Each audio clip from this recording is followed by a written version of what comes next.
So one of the sketchiest things in my life that I've ever done with a car is drive in the first episode of Car Trek 9. And Car Trek 9 was our series, me, Ed Bullion, and Tyler Hoover. We got together and we did salvage supercars for the price of a Corvette Z06.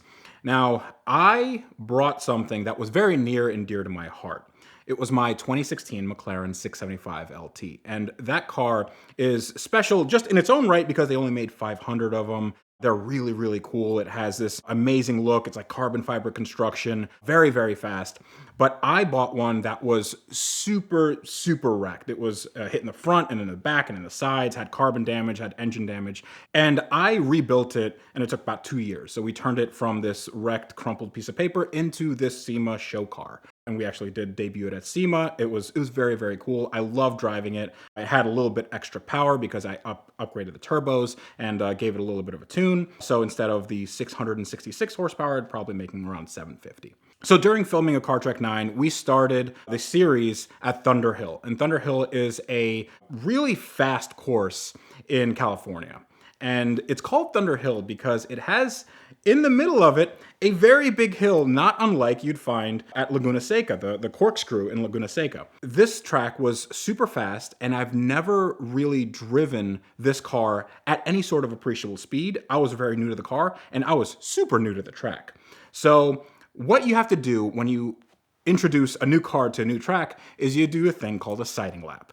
And sighting laps are basically like this 30 to 40 mile an hour lap. So you feel out the turns and you find out where to brake, what gear you should be in, that sort of thing. Since I was unfamiliar with the car, I was going a little bit faster than I should have. So instead of going 30 to 40 miles an hour, I was probably going 70 to 80.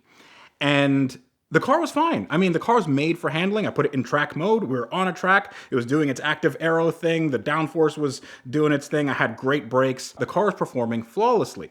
But the thing that wasn't performing flawlessly was me, because I'm not a track driver. I'm not a racing driver. Around the middle of this track was that hill that I was talking about.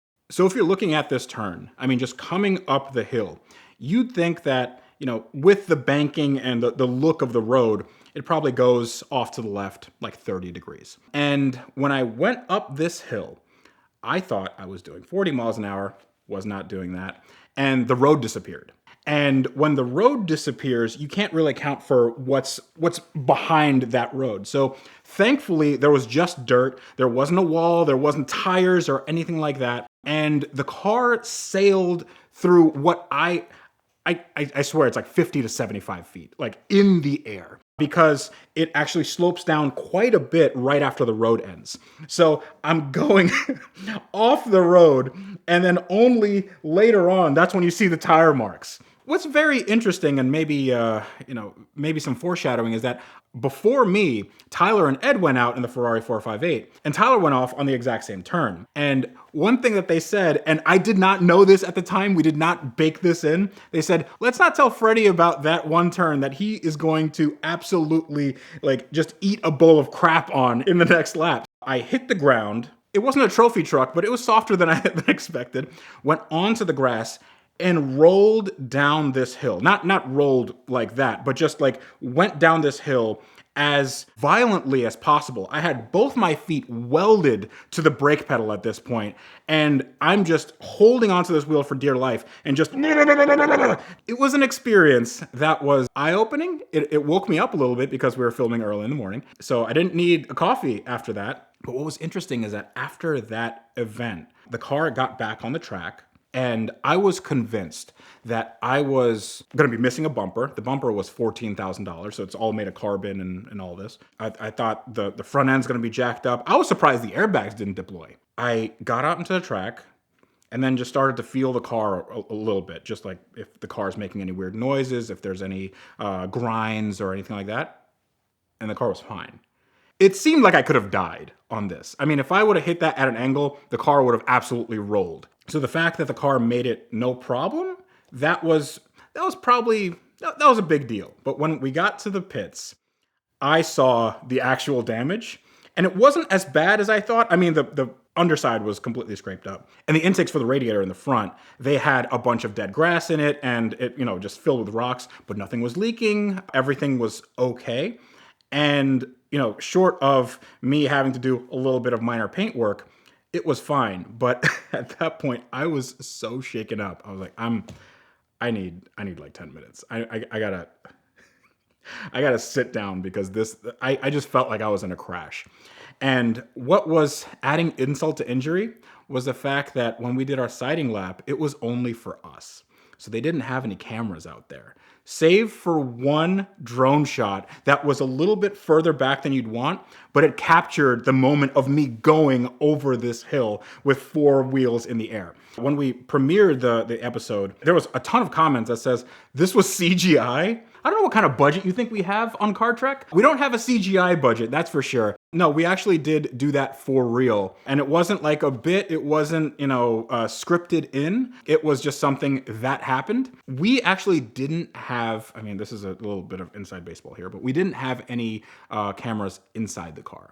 So the reaction that you see me doing was kind of after the fact. It was like right after, so I was still like, shaken up. We quickly put cameras in the car. I went around and did the thing again, and I was like, just still shaking from the moment. It was too perfect of a moment because had we had written that into the script or like, hey, Freddy should go off in this direction, we would have had like 3 cameras and a drone and, some slow-mo or whatever on it. But because we didn't, we just have this one crappy drone shot that was, 100 yards away. I think that made it a little bit more realistic. And that actually reminds me of some other times we had to do that when we had to sort of shoehorn Mona from Car Trek 3 when Ed Bolian crashed into a tree with his Maserati Quattroporte, and then we had to put that into the story because that happened after we really finished filming for the day, and he just wanted to get really, really cool shots of drifting around, and kind of got away from him and hit a tree. We also did that in, actually, Car Trek 3 again, where the Cadillac North Star exploded on our way to dinner, and we had to shoehorn that in. I may be giving away a little too much here, but on the Ferrari special, when my Ferrari 308, you guys maybe didn't see it, but there was a trailer involved with that car because I don't know if you know about the 308s.